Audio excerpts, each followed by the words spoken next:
judayam qalin. Bunday ishlovlari umuman yo'q, arra tegmagan, 10 yil, 12 yil bo'lgan giloslarni ko'rinishi qanaqa holatda kelib qolgan.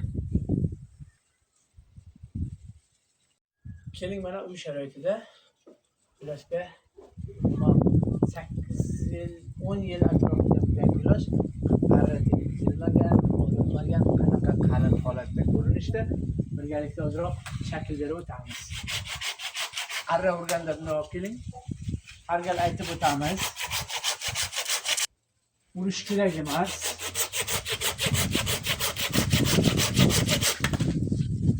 Mana qanaqa holatda urildi.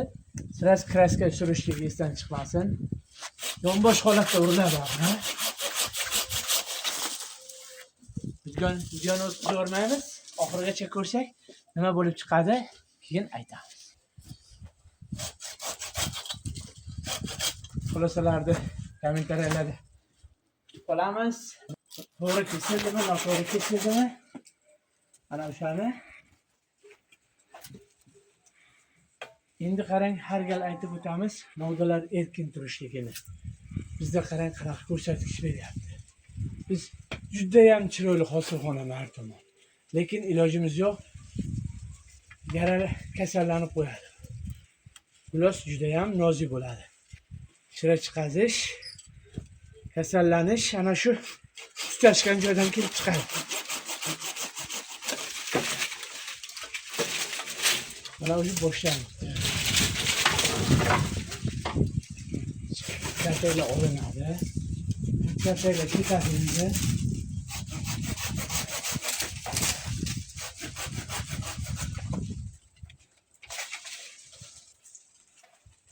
Singan qayrilgan kartayla ketadi.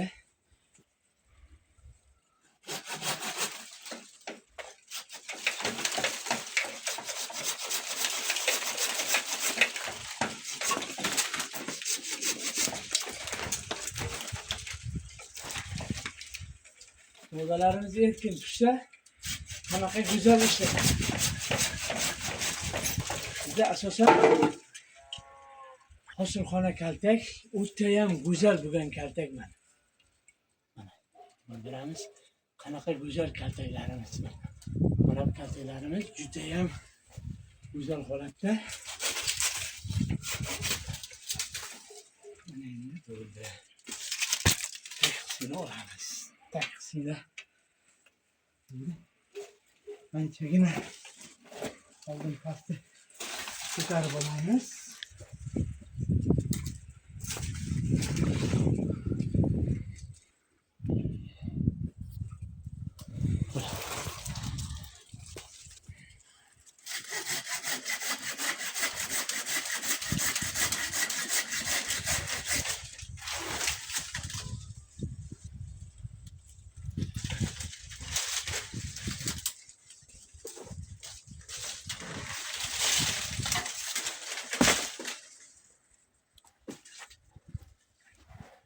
Xo'sh, endiki navbat mana bu kaltakimiz bizga lishni.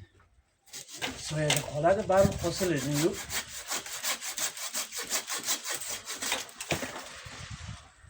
Mana endi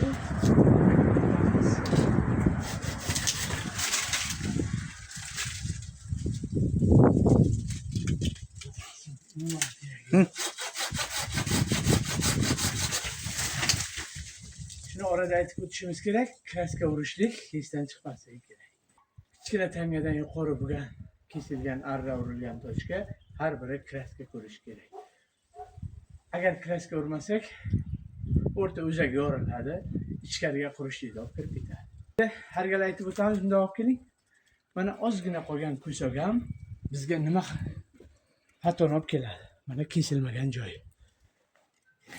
Bitib yopib keta olmaydi.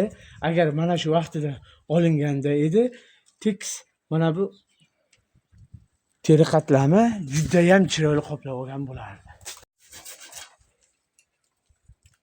Mana qarabsizki, qanaqa bir o'rta sentrga quyosh tegadigan holatda tepalari kalta bo'ldi. Bizga asosan hosilxonalar mana juda ham kuchli hosilxona. narigi novdani endi tomni ustiga chiqib bu yoqdan olinadi. Har bir novda yo'nalishiga e'tibor bersak, hosilxonamiz bizda Gulosda asosan bahorda oppoq bo'lib gullaydi. Chamanday gullaydi. Chamanday gullagandan keyin ichiga havo aylanish bo'lmaydi. Ana uni hisobiga yomg'ir qolib ketib gulning ichiga gul chirishlik hosil bo'ladi. Biz Gulosdan o'shandan so'ng hosil yo'q. Batamom to'kilib ketadi. Yel ushlagan holati ham qanday tushuntirish bo'ladi? Bahorga dovcha no'xatday bo'lganda to'kilib ketadi. Chunki uni suv urib bo'lgan bo'ladi. Ana biz nimadan yo'qotamiz? Hurmatli bog'bonlar va kanalimiz kuzatuvchilari, kanalimizga yangi bo'lsangiz, obuna tugmachalarini bosib qo'ysangiz, keyingi videolarni oson topasiz va siz bilan yana ko'rishguncha qolamiz.